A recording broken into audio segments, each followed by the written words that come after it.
నమస్తే, నా పేరు తేజస్విని. బీసీఎన్ న్యూస్ కి స్వాగతం. ముందుగా ముఖ్యాంశాలు. కేంద్ర ప్రభుత్వ నిధులను గత వైసీపీ ప్రభుత్వం దారి మళ్లించింది. ఈ 4 ఏళ్లలోనే అభివృద్ధి కార్యక్రమాలను పూర్తి చేస్తాం. కేంద్ర సహాయ మంత్రి శ్రీనివాస వర్మ. ముఖ్యమంత్రి చంద్రబాబు నాయుడు ఉచిత ఇసుక పాలసీ తీసుకురావడం అభినందనీయం. టీడీపీ రాష్ట్ర పొలిట్ బ్యూరో సభ్యురాలు సీతారామలక్ష్మి. కేవలం విద్యార్థుల సమస్యల పరిష్కారమే కాకుండా జాతీయ భావాలను పెంపొందించే విధంగా ఏబీవీపీ చేస్తున్న సేవలు అభినందనీయం. కేంద్ర సహాయ మంత్రి శ్రీనివాస వర్మ. ఈ నెల 12, 13, 14 తేదీలలో భీమవరం త్యాగరాజ భవనంలో మహాసహస్రావధాని పద్మశ్రీ గరికపాటి నరసింహారావుచే ఆధ్యాత్మిక ప్రవచనాలు. కేంద్ర ప్రభుత్వం ఆంధ్ర రాష్ట్రానికి ఇచ్చిన నిధులను గత వైఎస్ఆర్సీపీ ప్రభుత్వం దారి మళ్లించిందని, నిధులను దుర్వినియోగం చేసిందని కేంద్ర ఉక్కు, భారీ పరిశ్రమల శాఖ సహాయ మంత్రి భూపతిరాజు శ్రీనివాస వర్మ విమర్శించారు. భీమవరం బీజేపీ పార్టీ కార్యాలయంలో జరిగిన విలేకరుల సమావేశంలో ఆయన మాట్లాడారు. ఆంధ్ర రాష్ట్ర పరిస్థితి దారుణంగా ఉందని, స్వల్ప సమయంలో కొన్ని విషయాలపై అవగాహన చేసుకున్నానని, కేంద్ర మంత్రులను, ఇతర అధికారులను రాష్ట్ర అభివృద్దిపై కలిసి చర్చించడం జరిగిందని, ఆంధ్ర రాష్ట్రానికి అందరూ సహకరిస్తున్నారని అన్నారు. గతంలో జరిగిన తప్పిదాలను వివరించారని, ఇచ్చిన నిధుల ఆరా తీసినా వివరాలు తెలియడం లేదన్నారు. కేంద్రం ఇచ్చిన నిధులను గత ప్రభుత్వం మళ్లింపు చేసిందని, నిబంధనల ప్రకారం నిధులను ఖర్చు చేయాలని, అటువంటిదేమీ లేకుండా నిధులు దుర్వినియోగం చేసిందని విమర్శించారు. 5 ఏళ్లు కాకుండా ఈ 4 ఏళ్లలోనే అభివృద్ధి కార్యక్రమాలను పూర్తి చేస్తామని, గత ప్రభుత్వం చేసిన తప్పిదాలు లేకుండా రాష్ట్రాన్ని అభివృద్ధి చేస్తామని కేంద్ర సహాయ మంత్రి శ్రీనివాస్ వర్మ అన్నారు. కేంద్రం మంజూరు చేసిన ప్రాజెక్టులకు ఎటువంటి ఇబ్బందులు లేకుండా చూడాలని కోరడం జరిగిందని, ప్రత్యేక హోదా, పోలవరం, స్టీల్ ప్లాంట్ తదితర విషయాలపై కేంద్ర పెద్దలతో మాట్లాడడం జరుగుతుందని అన్నారు. ఆంధ్ర రాష్ట్ర అభివృద్ధికి ప్రధాని మోదీ కట్టుబడి ఉన్నారని, అదేవిధంగా ఆంధ్ర రాష్ట్రాన్ని పూర్తిగా అభివృద్ధి చేస్తామని అన్నారు. ఈ కార్యక్రమంలో పార్టీ క్రమశిక్షణ committee chairman pak Satyanarayana, party జిల్లా అధ్యక్షుడు నార్ని తాతాజీ, నర్సాపురం పార్లమెంట్ కన్వీనర్ పేరిచర్ల సుభాష్, కాగిత సురేంద్ర, జుత్తిగ నాగరాజు, కోమటి రవికుమార్, కోట రాంబాబు, పివి రాఘవులు, అల్లూరి సాయి దుర్గరాజు, కొవ్వూరి వెంకటరెడ్డి, రావూరి సుధా తదితరులు పాల్గొన్నారు. ముఖ్యమంత్రి గారు ఢిల్లీ వచ్చినటువంటి సందర్భంలో నేను మొన్న 4, 5 తారీఖులు పూర్తిగా ఆయనతో ఉండడం జరిగింది. ఆయనతో పాటు మంత్రులందరినీ కలవడం జరిగింది, ప్రధానమంత్రిని కలవడం జరిగింది. ఆయన 2 రోజులు కూడా విరామం లేకుండా ప్రధానమంత్రి గారిని, 9 మంది కేంద్ర మంత్రుల్ని, నీతి ఆయోగ్ చైర్మన్ని, 16th ఫైనాన్స్ కమిషన్ CEO గారిని, అలాగే ఢిల్లీలో ఉన్నటువంటి తెలుగు రాష్ట్రానికి సంబంధించినటువంటి IAS అధికారులని అందరినీ కూడా కలవడం జరిగింది. అందరితో కూడా రాష్ట్ర అభివృద్ధి మీద ఆయా పోర్ట్ఫోలియోలకు సంబంధించి మంత్రులతో చర్చించడం జరిగింది. కేంద్ర ప్రభుత్వం కూడా ఇవాళ ఆంధ్రప్రదేశ్ రాష్ట్రానికి, దాని యొక్క అభివృద్ధికి పూర్తిగా ప్రాముఖ్యతనిచ్చేటువంటి ఆలోచనలో ఉంది. కలిసినటువంటి కేంద్ర మంత్రులు కూడా అదే విషయాన్ని స్పష్టం చేయడం జరిగింది. రాష్ట్ర ముఖ్యమంత్రికి గతంలో ఇప్పుడు మంత్రులుగా ఉన్నటువంటి చాలామంది పెద్దలతో పరిచయాలు ఉన్నటువంటి సందర్భం. గతంలో ఆయన ముఖ్యమంత్రిగా పనిచేసినటువంటి సందర్భంలో కొందరు మంత్రులు వేరే రాష్ట్రాలకి ముఖ్యమంత్రిగా పనిచేయడం,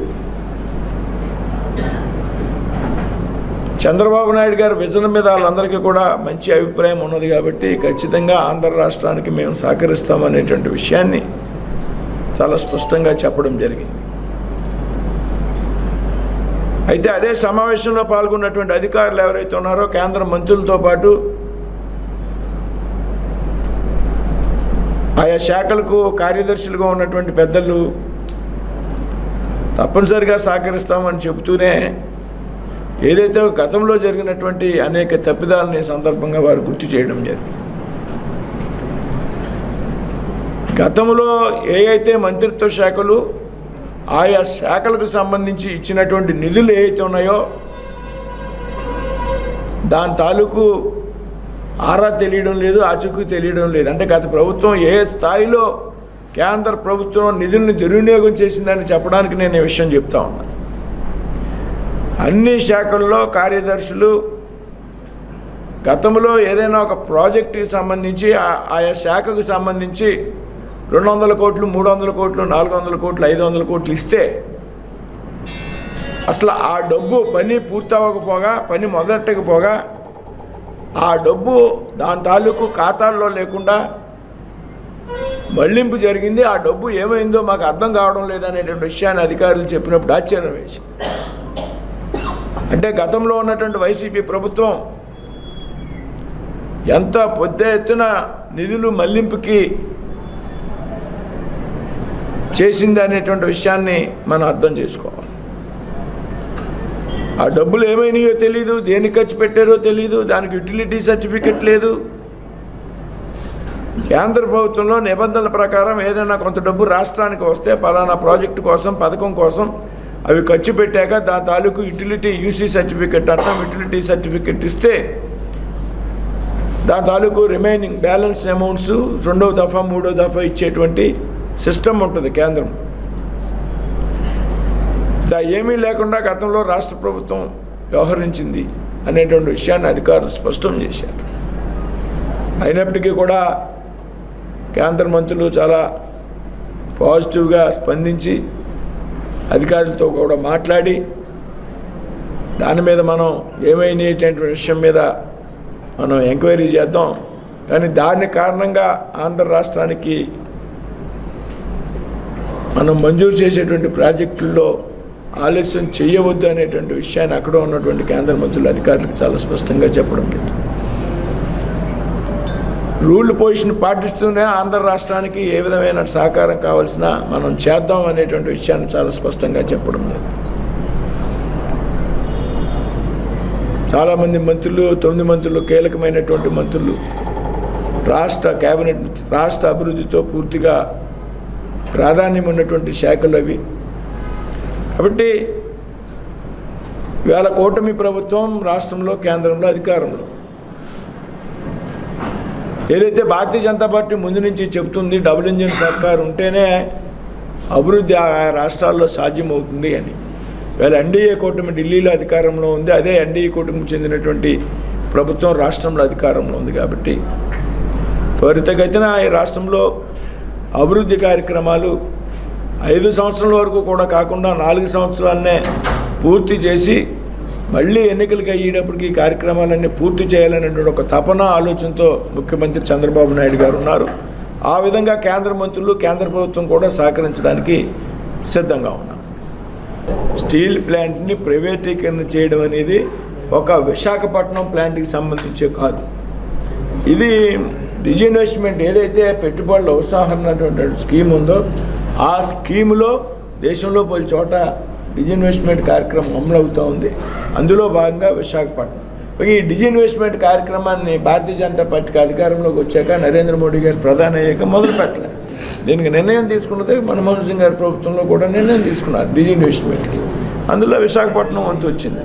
విశాఖపట్నం ఉన్నప్పుడు మనకి సెంటిమెంటు ఆంధ్రులకు విశాఖ ఉక్కు ఆంధ్రులకు అనేటువంటి ఉద్యమంతో పెద్ద ఎత్తున పోరాటాలు చేసాం, ఉద్యమాలు చేసాం, అనేక మంది బలిదానాలు చేశారు. కాబట్టి ఆ సెంటిమెంట్ ఆధారంగా విశాఖ ఉక్కు ఫ్యాక్టరీని నిలబెట్టుకోవాలనేటువంటి ఆలోచన ఆంధ్రప్రదేశ్లో రాష్ట్రంలో ప్రజలకు అది కూడా వచ్చింది. ఇప్పుడు ఉన్నటువంటి ముఖ్యమంత్రి గారు పవన్ కళ్యాణ్ గారు ముఖ్యంగా వాళ్ళిద్దరూ బీజేపీ నాయకత్వం అది కేంద్ర నాయకత్వంతో మాట్లాడి ప్రధానమంత్రి గారితో లేకపోతే అమిత్ షా గారితో ఉక్కుకు సంబంధించి ఇతర కేబినెట్ మంత్రులతో ఒక సరైనటువంటి నిర్ణయం ఏ విధంగా దాన్ని ముందుకు తీసుకెళ్ళాలనేటువంటి విషయం. అంటే మనం కూడా కొన్ని విషయాలు ఆలోచించాలి. లాసులు వస్తున్నాయి, ఈ లాసులు కంటిన్యూ భరించలేము. దీనికి ఆల్టర్నేటివ్ మార్గాలు ఏంటి? విశాఖ స్టీల్ ప్లాంట్ మన హక్కు అనుకుంటున్నాం కాబట్టి, అలాగే అక్కడ ఉద్యోగుల యొక్క భద్రతకు సంబంధించి వాళ్ళ యొక్క అది కూడా ఆలోచిస్తున్నాం కాబట్టి దీనికి వయా మీడియాగా ఏం చేయాలి ముందు అనేటువంటిది ప్రధానమంత్రి స్థాయిలో ఉన్నటువంటి నిర్ణయం. నరసాపురం పార్లమెంటుకు సంబంధించి అభివృద్ధి విషయంలో కానీ ఇక్కడ ఉన్నటువంటి సమస్యల విషయంలో కానీ సంపూర్ణమైనటువంటి పరిజ్ఞానం కలిగినటువంటి అవగాహన కలిగినటువంటి వ్యక్తి శ్రీనివాస్ వర్మ గారు. ఏదైతే ఇక్కడ ఉన్నటువంటి ప్రజలు భారతీయ జనతా పార్టీకి 3వసారి ఎంపీ అభ్యర్థిగా గెలిపించిన సందర్భంలో ఈ ప్రాంత అభివృద్ధికి ఈ ప్రాంతంలో ఉన్నటువంటి సమస్యల్ని పరిష్కరించడానికి శ్రీనివాస్ వర్మ గారు కృతనిశ్చయంతో పనిచేస్తూ ఉన్నారు. అదేవిధంగా భారతీయ జనతా పార్టీ కూడా నరసాపురం పార్లమెంట్ అనేటప్పటికీ ఒక ప్రత్యేకమైనటువంటి శ్రద్ధతో ఇక్కడ గెలిచినటువంటి ఎంపీలు కానీ లేకపోతే ఇక్కడ గెలిచినటువంటి ప్రజాప్రతినిధుల విషయంలో కానీ ప్రత్యేకమైనటువంటి శ్రద్ధ తీసుకుని వారిని ప్రోత్సహించేటువంటి కార్యక్రమం కూడా మనందరం చూస్తూ ఉన్నాం. అలాగే ఏదైతే మంత్రి గారు జిల్లాకు వచ్చిన తర్వాత వారి జిల్లా పర్యటన చేయాలి, జిల్లాలో మన గెలుపుకు కారణమైనటువంటి భారతీయ జనతా పార్టీ, జనసేన, టీడీపీ నాయకులతో రాబోయే రోజుల్లో ఒక షెడ్యూల్తో మనందరం వాళ్ళందరి ముందుకు వెళ్ళాలి అసెంబ్లీ వైజ్ అనేటువంటి నిర్ణయాన్ని కూడా వెలిబుచ్చడం జరిగింది. అక్కడ త్వరలోనే వారి దగ్గర డేట్లు తీసుకుని ఏ అసెంబ్లీ ఎప్పుడు మీటింగ్లు పెట్టేది అనేటువంటిది దాని మీద కూడా రాబోయే రోజుల్లో ఆ కార్యక్రమం కూడా ఉంటుంది. ఈ రాష్ట్రంలో వండుకున్నటువంటి పోలవరం కానీ రాజధాని కానీ అనేక రకాలైనటువంటి సమస్యల పరిష్కారం కూడా మరి శ్రీనివాస్ వర్మ గారి నేతృత్వంలో నరసాపురం పార్లమెంటుతో పాటు ఈ యొక్క ఆంధ్రప్రదేశ్ రాష్ట్ర అభివృద్ధి కూడా దీనిపైనే జరగాల్సినటువంటి పరిస్థితి ఉంది. కాబట్టి ఆ దృష్ట్యా ఇవన్నీ కూడా జరగాలని చెప్పి వారి ద్వారా ఈ యొక్క రాబోయేటటువంటి రోజుల్లో ఇటు పార్లమెంటు అదే రకంగా ఈ యొక్క ఆంధ్ర రాష్ట్రం రెండు కూడా పార్లమెంట్ సభ్యుల ద్వారా జరిగేటటువంటి విషయాన్ని నేను వ్యక్తిగతంగా ఆకాంక్షిస్తూ దీనికి సంబంధించినటువంటి విషయాలకి మేమంతా కూడా మరి ఆయనకు వెన్నుదన్నుగా ఉండి మా సహాయ సహకారాలు అందజేసేటటువంటి ప్రయత్నం కూడా మేము చేస్తామని చెప్పి సందర్భంగా తెలియజేస్తాము. మరి ముఖ్యంగా పవన్ కళ్యాణ్ గారు ప్రధానంగా నేను ఈరోజు ప్రస్తావించేది పవన్ కళ్యాణ్ గారి గురించి. వారు తీసుకున్నటువంటి ఒక సాహసోపేతమైనటువంటి నిర్ణయం కారణంగా తనకిచ్చినటువంటి సీట్లను కూడా తను తగ్గించుకుని అనేక రకాలైనటువంటి అపవాదులు నిందలు ఎదుర్కొన్న ఈ రాష్ట్ర రాజకీయ ముఖ చిత్రాన్ని మార్చి ఈ 2024 నుంచి 29 దాకా కూటమి ఇక్కడ గెలవడానికి, అదే రకంగా 240 స్థానాలు వచ్చినటువంటి భారతీయ జనతా పార్టీకి అక్కడ 20 స్థానాలు ఆంధ్రప్రదేశ్కి ప్రత్యేకంగా ఇచ్చేటటువంటి పరిస్థితి తీసుకున్నట్టు కేంద్ర ప్రభుత్వం యొక్క బాసటగా ఇచ్చి అన్ని రకాలుగాను కూడా సహకరించినందుకు వారికి కూడా ఆంధ్రప్రదేశ్ రాష్ట్ర భారతీయ జనతా పార్టీ పక్షాన ప్రత్యేకంగా వారికి ధన్యవాదాలు తెలియజేస్తూ మా మిత్రుడు శ్రీనివాస్ వర్మ గారికి ఈ యొక్క కార్యక్రమాలన్నీ కూడా వారి ద్వారా జరగడానికి కావాల్సినటువంటి అన్ని రకాల శక్తి సామర్థ్యాలు కూడా ఆ భగవంతుని ప్రసాదించాలని చెప్పి ఈ సందర్భంగా కోరుతూ ఈ యొక్క సమావేశం ద్వారా మీ అందరికీ కూడా వినిపిస్తాను. ముఖ్యమంత్రి నారా చంద్రబాబు నాయుడు ఉచిత ఇసుక పాలసీని తీసుకురావడం అభినందనీయమని టీడీపీ రాష్ట్ర పొలిట్ బ్యూరో సభ్యురాలు భీమవరం నియోజకవర్గ ఇన్ఛార్జ్ తోట సీతారామలక్ష్మి అన్నారు. ఎన్నికల్లో ఇచ్చిన హామీలను ఎన్డీఏ ప్రభుత్వం ముఖ్యమంత్రి చంద్రబాబు నాయుడు నెల రోజులలోపే అమల్లోకి తెస్తూ జీవో నెంబర్ 43 విడుదల చేసి బడుగు బలహీన వర్గ సామాన్య ప్రజల అభ్యున్నతికి, రాష్ట్ర ప్రగతికి బాట వేశారన్నారు. నాణ్యమైన ఇసుకను ప్రజలకు అందించడమే ప్రభుత్వ లక్ష్యమని, గత వైసీపీ ప్రభుత్వం ఒక్క ఇసుక కుంభకోణం ద్వారా 50,000 కోట్లకు పైగా కొల్లగొట్టారని, వైసీపీ నాయకులే ఇసుకాసుర అవతారమెత్తి పెద్ద ఎత్తున దోపిడీ చేశారని విమర్శించారు. పేదల ఇల్లు కట్టుకోవడానికి 5 లక్షలు ఖర్చయితే అందులో 3 లక్షల రూపాయలు ఇసుకకే ఖర్చు చేయాల్సి వచ్చేదని, ఎన్డీఏ ప్రభుత్వ ఉచిత ఇసుక విధానంతో సామాన్య ప్రజలకు నిర్మాణ భారం తగ్గుతుందని ఆనందాన్ని వ్యక్తం చేశారు. రాష్ట్ర ముఖ్యమంత్రి గౌరవనీయులు నారా చంద్రబాబు నాయుడు గారు, అలాగే మరి గౌరవనీయులు డిప్యూటీ సీఎం పవన్ కళ్యాణ్ గారు నిన్న ఇసుక పాలసీ ఏదైతే ఉందో దాని మీద 43వ నెంబరు పాలసీ తీసుకుని నిన్న జీవో విడుదల చేయడం జరిగింది. అది చాలా హర్షణీయం, అభినందనీయం కూడా. ఎందుకంటే ఎలక్షన్లో ఏదైతే మాట ఇచ్చారో ప్రజల కోసం, అలాగే పేదల కోసం, బడుగు బలహీన వర్గాల కోసం, అదేవిధంగా ఈ ఇసుకను ఉచిత ఇసుక అంటే అక్కడ ఉన్న పరిస్థితులను బట్టి ఖర్చులు మినహా ఉచితంగా ఇసుక ఇచ్చే విధానం పెట్టడం అనేది చాలా చాలా అభినందనీయం. ఎందుకంటే గతంలో చాలామంది ఇల్లు కట్టుకోలేక దాదాపు చిన్న ఇల్లు కూడా దాదాపు 3-4 లక్షలు ఇసుకే పెట్టే పరిస్థితులు ఉండేవి. ఈ రోజున ఉచితంగా ఇసుక పాలసీ తెచ్చి మరి రాష్ట్ర ప్రజలకు ఒక ఊరట కలిగించే విధానంగా చేయడం జరిగింది. ముఖ్యంగా ఈ రోజు మరి వైఎస్ఆర్ ప్రభుత్వంలో భవన కార్మికులు కావచ్చు, ఎందుకంటే ఇసుక అందుబాటులో లేక ప్రతి ఒక్కరూ ఇబ్బందులు పడి ఇల్లు కట్టుకోలేని పరిస్థితి చాలా మందికి ఉండేది. ఈ రోజున ఎలక్షన్లో ఏదైతే మాట ఇచ్చారో దాంట్లో భాగంగానే మొన్న డిఎస్సి అందరికీ కూడా 16,000 మందికి ఉద్యోగాలు వచ్చే విధంగా, అదేవిధంగా మరి ప్రతి ఒక్కరికి కూడా పెన్షన్లు కూడా ఇవ్వడం జరిగింది. ఎవరికైతే అరుగుతుందో అందరికీ కూడా పెన్షన్లు ఇవ్వడం జరిగింది. ఇప్పుడు మూడోది కూడా మరి ఈ రోజున ఇసుక పాలసీ తెచ్చి ప్రజలందరికీ కూడా ఊరట కలిగించే విధంగా చేయడం చాలా సంతోషం. వైఎస్ఆర్ ప్రభుత్వంలో ఏదైతే ఇసుక విధానం ఉందో దాదాపుగా మరి వేలాది కోట్లు 58,000 కోట్ల పైనే మరి అవినీతి జరిగిందనేది ఆరోపణలు మనకందరికీ తెలుసు. ఈ రోజున ప్రతి ఒక్కళ్ళు మంచి నాణ్యమైన ఇసుక ప్రతి ఒక్కరికి అందుబాటులోకి వచ్చే విధంగా ఈ పాలసీ పెట్టడం చాలా సంతోషం, అభినందనీయం కూడా. కేవలం విద్యార్థుల సమస్యల పరిష్కారమే కాకుండా జాతీయ భావాలను పెంపొందించే విధంగా అఖిల భారత విద్యార్థి పరిషత్ చేస్తున్న సేవలు అభినందనీయమని కేంద్ర సహాయ మంత్రి భూపతిరాజు శ్రీనివాస్ వర్మ అన్నారు. ఏబీవీపీ 76వ ఆవిర్భావ దినోత్సవం సందర్భంగా భీమవరం శాఖ ఆధ్వర్యంలో భీమవరం పట్టణంలో పలు కార్యక్రమాలు నిర్వహించారు. బీజేపీ కార్యాలయం వద్ద కేంద్ర మంత్రి చేతుల మీదుగా మొక్కలు నాటే కార్యక్రమాన్ని ప్రారంభించారు. ఈ సందర్భంగా శ్రీనివాస్ వర్మ మాట్లాడుతూ 1949లో ఏర్పడిన అఖిల భారత విద్యార్థి పరిషత్ నిర్వహిస్తున్న కార్యక్రమాలు స్ఫూర్తిదాయకమైనవని అన్నారు. అనంతరం జరిగిన ర్యాలీని యువ మోర్చా జిల్లా నాయకులు కలిదిండి వినోద్ వర్మ ప్రారంభించారు. ఈ కార్యక్రమంలో ఏబీవీపీ నాయకులు వెంకటేష్, బీజేపీ నాయకులు అరసవల్లి సుబ్రహ్మణ్యం, పేరిచర్ల సుభాష్, వేగేసిన రంగరాజు, కాగిత సురేంద్ర, అడబాల శివ పాల్గొన్నారు.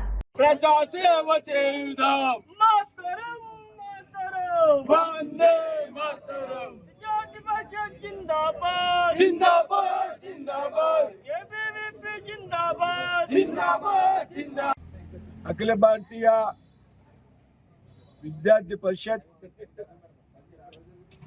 76వ ఆవిర్భావ దినోత్సవం ఏబీవీపీ ఆధ్వర్యంలో ఘనంగా నిర్వహించడం జరిగింది. అనేక సేవా కార్యక్రమాలు కూడా ఈరోజు నిర్వహించడం జరిగింది.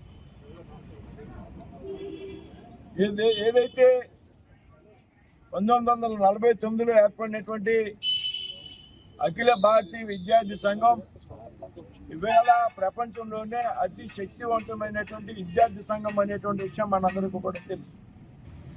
విద్యార్థి పరిషత్ కేవలం విద్యార్థుల సమస్య మీద పోరాటం చేయడమే కాకుండా ఈ దేశంలో జాతీయ శక్తిని పెంపొందించాలి, భారతదేశాన్ని ఒక బలమైనటువంటి దేశంగా నిలబెట్టాలి, భారతదేశంలో జాతీయ భావాన్ని పెంపొందించాలి, భారతదేశంలో ఈ విద్యార్థి శక్తిని ఒక జాతీయ శక్తిగా తయారు చేయాలి అనేటువంటి ఆలోచనలతో పనిచేసేటువంటి విద్యార్థి సంఘం అఖిల భారతీయ విద్యార్థి సంఘం. చాలా విద్యార్థి సంఘాలు కేవలం విద్యార్థుల సమస్యలకే పరిమితం అవుతాయి.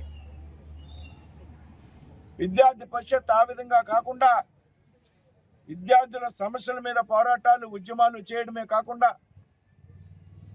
నిరంతరం కూడా పూర్తి స్థాయి సమయం ఇచ్చేటువంటి కార్యకర్తలతో అనుక్షణం మా కణం కణం భారతమాతకే సమర్పణం అనేటువంటి ఒక ఆలోచనతో దేశం కోసం అవసరమైతే మనం ఎన్ని త్యాగాలన్నా చేయాలి, అవసరమైతే ప్రాణత్యాగానికన్నా సిద్ధం కావాలి అనేటువంటి ఒక ఆలోచనతో పనిచేసేటువంటి ఏకైక విద్యార్థి సంఘం అఖిల భారతీయ విద్యార్థి పరిషత్.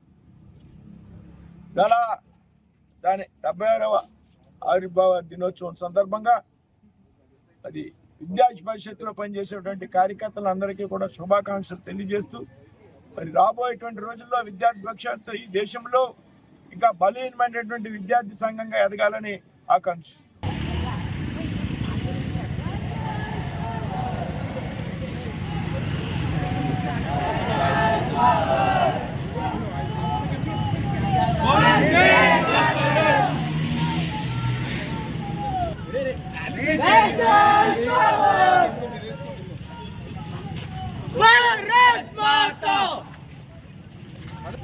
वंदे Mataram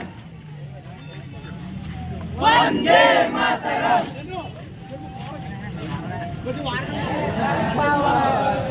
student power national power national power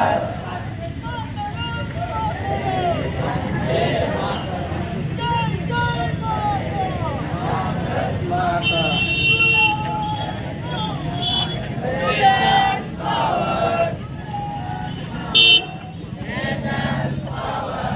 1949 1947లో ఈ దేశానికి స్వాతంత్రం వచ్చినప్పటికీ కూడా ఈ వచ్చిన స్వాతంత్రం నిలబడాలా, ఈ వచ్చిన స్వాతంత్రం మన దగ్గర ఉండాలంటే ఈ యొక్క దేశంలో ఐక్యతగా ఉండాలని చెప్పేసి ఏదైతే ఐక్యతను పెంపొందించాలనే ఉద్దేశంతో రాష్ట్రీయ స్వయం సేవక సంఘం ప్రారంభిస్తే దాన్ని ప్రేరణ పొంది విద్యార్థుల్లో పనిచేయాలనే ఉద్దేశంతో విద్యార్థి పరిషత్ 1949లో ప్రారంభించారు. 1949లో ప్రారంభించిన విద్యార్థి పరిషత్తు ఈ యొక్క విద్యార్థుల సమస్యల మీదే కాకుండా ఈ దేశంలో ఉన్నటువంటి అనేక సమస్యల మీద కూడా ఏబీపీ పోరాటాలు చేస్తూ ఉంది. ఏదైతే సావనైన రాష్ట్రం కానీ సుందర కాశ్మీర్ అని వదలమని చెప్పేసి సేవ్ కాశ్మీర్ సేవ్ నేషన్ అని చెప్పేసి ఒక నినాదంతో ఈరోజు ఆర్టికల్ 370 రద్దు కారణం కావాలంటే దానిలో విద్యార్థి పరిషత్ పాత్ర కీలకం అని చెప్పేసి మనందరూ తెలుసు.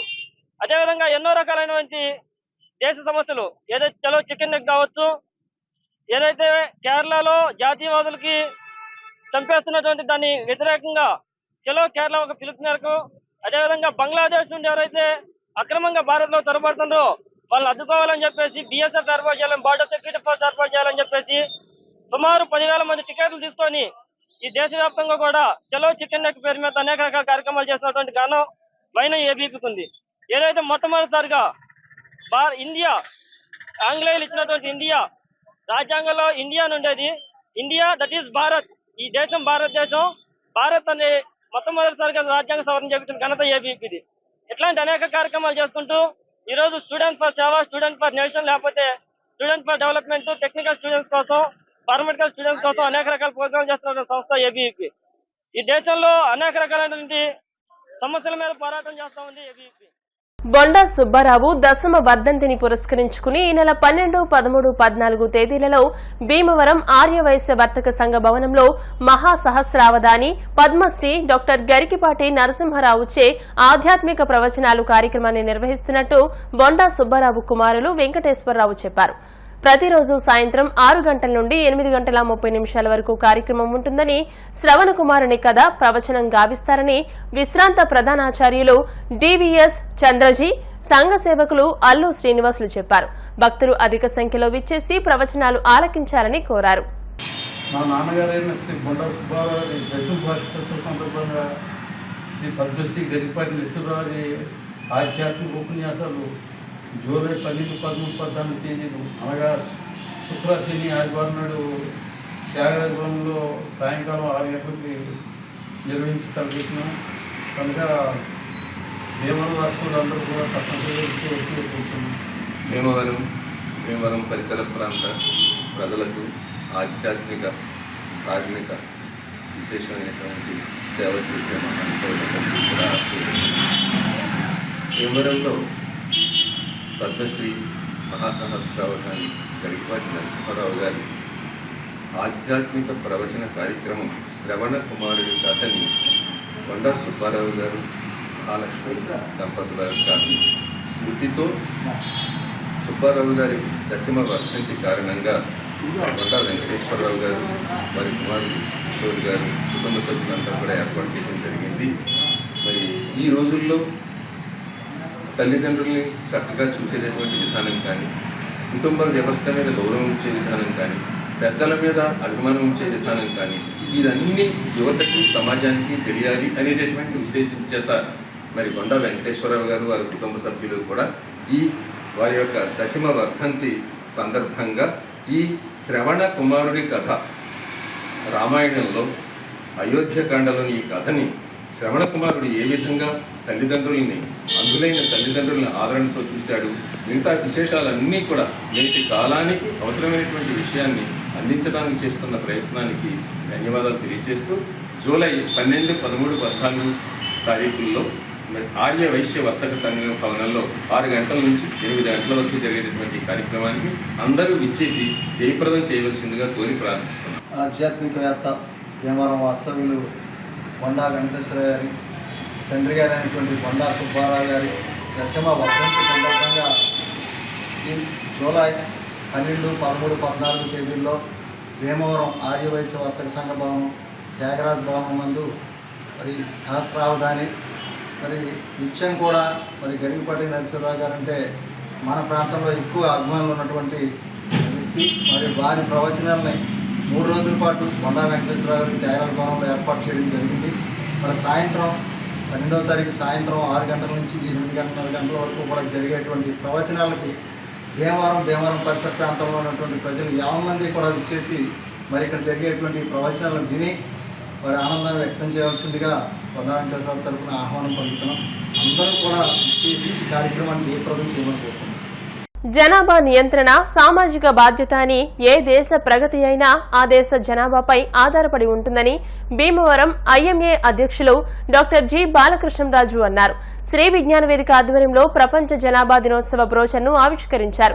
బాలకృష్ణరాజు మాట్లాడుతూ అధిక జనాభా గల దేశాలు అభివృద్ధి కుంటుబడి అనేక ఇబ్బందుల్లో ఉంటున్నారని, జనాభా పెరుగుదల ఎక్కువగా ఉన్న దేశాల్లో చైనా తరువాత మన భారతదేశమేనని అన్నారు. కేంద్ర రాష్ట్ర ప్రభుత్వాలు ఈ నేపథ్యంలో కుటుంబ నియంత్రణ అమల్లో చిత్తశుద్ధిగా ఆపరేషన్లు చేస్తున్నారని అన్నారు. నిర్వాహకులు చెరుకువాడ రంగసాయి మాట్లాడుతూ 3 రోజుల పాటు నిర్వహించే ప్రపంచ జనాభా దినోత్సవాల్లో భాగంగా అవగాహన కార్యక్రమాలను, ర్యాలీలు, విద్యార్థులకు వివిధ అంశాలపై పోటీలను నిర్వహిస్తామని అన్నారు. 12న ముగింపు కార్యక్రమాన్ని నిర్వహించి గెలుపొందిన వారికి బహుమతులను అందజేస్తామని అన్నారు. లయన్స్ క్లబ్ పట్టణ ఉపాధ్యక్షుడు నరహరిశెట్టి కృష్ణ, బట్టిప్రోలు శ్రీనివాసరావులు ఈ కార్యక్రమంలో పాల్గొన్నారు. ప్రపంచ జనాభా దినోత్సవం ప్రపంచవ్యాప్తంగా నిర్వహిస్తూ ఉంటారు.